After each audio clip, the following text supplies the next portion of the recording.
Consideremos ahora la tercera vía. En la tercera vía se parte de la contingencia de los seres, es decir, que los seres existen, pero como dependiendo de otros para existir, y se llega en consecuencia a Dios como el ser absolutamente necesario que sustentaría la existencia de los demás. ¿Ok? En esa línea encontramos el siguiente ejemplo en la página 92 de mi libro. A ver, abro cita. Como evidencia lo anterior, simplemente pensemos en nosotros mismos. Existimos, claro, pero no existimos por nosotros mismos. Dependemos de la existencia de otros seres para existir. Sean precedentes, por ejemplo, de la existencia de nuestros padres, si ellos no hubieran existido, nosotros simplemente no podríamos existir, o de nuestro entorno. Por ejemplo, sin oxígeno, agua o alimento, no sería imposible vivir o sobrevivir. Fin de cita. Ahora, estos ejemplos de que uno requiera de agua, de que uno no habría existido si no hubieran existido sus padres, ¿qué es lo que busca? Si tú vas al contexto, lo que yo estoy ilustrando es la premisa uno. Existen los seres contingentes. No estoy buscando ilustrar toda la cadena del razonamiento tomista. Simplemente la noción de contingencia, o sea, de que hay unos seres que existen no necesariamente, sino dependiendo de otros, ¿no? Ahora, como ejemplo de causalidades lineales, en ocasiones se pone la línea de antepasados. Se dice, no, yo tengo un papá y ese papá tiene un abuelo. No, o bueno, el papá de mi papá sería mi abuelo, y mi bisabuelo, y mi tatarabuelo, y así se podría ir hacia atrás. Y ciertamente esa sería una serie accidentalmente ordenada. O sea, se dio el caso de que ese sea el orden, pero no hay nada intrínsecamente que obligue a que necesariamente tendría que ser ese el orden, al menos si ponemos a pensar en posibilidades. ¿Ok? Pero el ejemplo que yo estoy dando aquí es de otra naturaleza. ¿Por qué?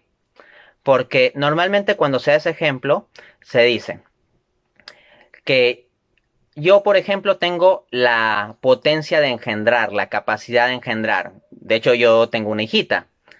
Entonces, para yo hacer activa mi potencia de engendrar, no necesito que esté mi papá o mi abuelo, eso se entiende.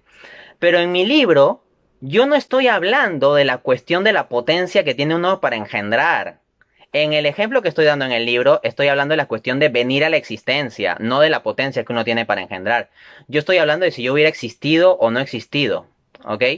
Entonces, ojo que se entienda esa diferencia en los ejemplos.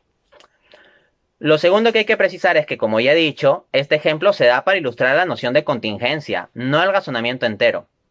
Pero de todas maneras, en ocasiones, y esta sería la tercera consideración, conviene incluso extender la cadena de causalidad accidentalmente ordenada, o perdón, de series accidentalmente ordenadas con causalidad lineal, para mostrar de todas maneras que cualquier elemento de esa serie, aunque tú lo extiendas hacia atrás, sigue siendo contingente.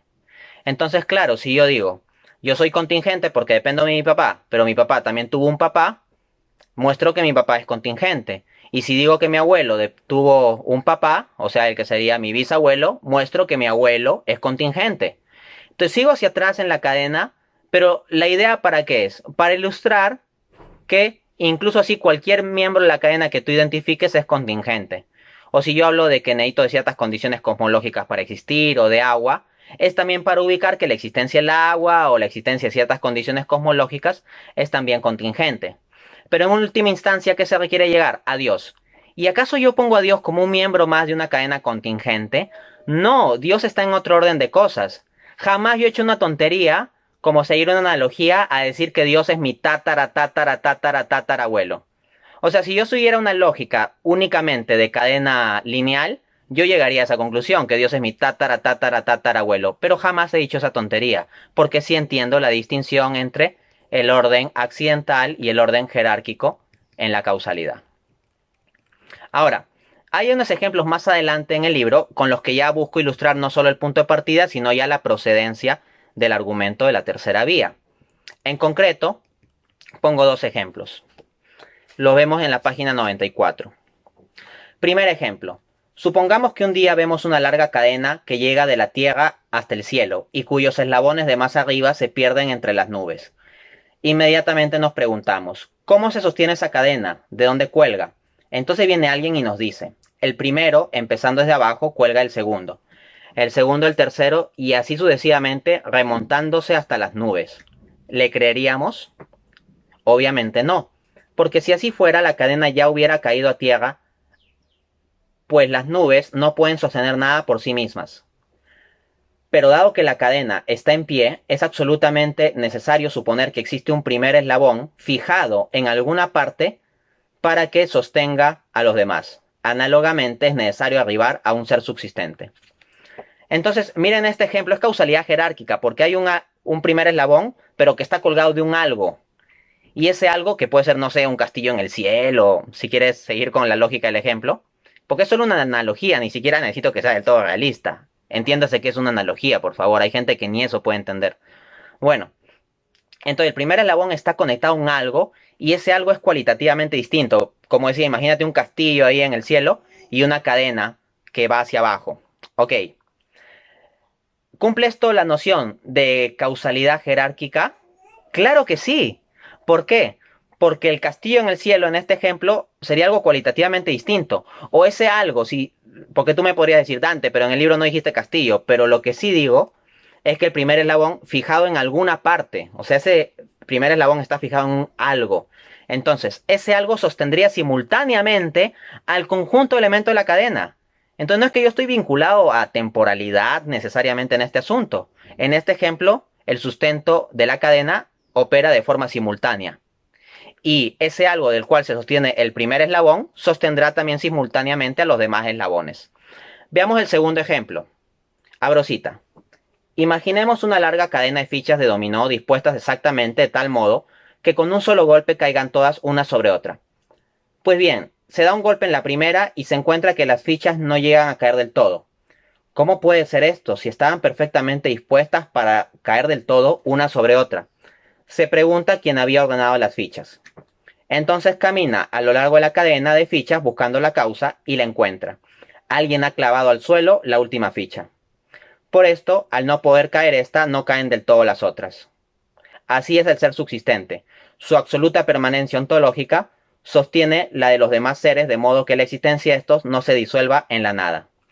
Entonces, ahí el ser subsistente funcionaría como el suelo al cual estaría clavada la primera ficha. El ser subsistente no es un miembro más de la cadena, es cualitativamente distinto, está en otro orden jerárquico. ¿Ok?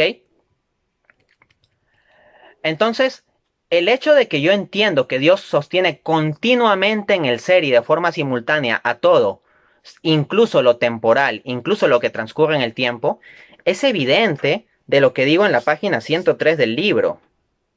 ¿Ok? Allí digo lo siguiente. Dios no es un agente más que se entromete o no en el funcionamiento del universo, sino que es el ser subsistente que de modo permanente, y en el libro hasta cursivas le pongo, sustenta la existencia misma del universo y de las leyes que lo rigen. Usando una analogía, podríamos decir que Dios, considerado como ser subsistente, se parece más a una persona que imagina una historia que a un mecánico que fabrica un automóvil. En efecto, si el fabricante de un automóvil se muere, el automóvil puede seguir funcionando. En cambio, si la persona que imagina un relato deja por un instante imaginarlo, todo el universo de su relato desaparecería inmediata y totalmente. Entonces, esto es algo que yo entiendo, ¿ok? No se pretenda decir que no lo entiendo. Lo digo.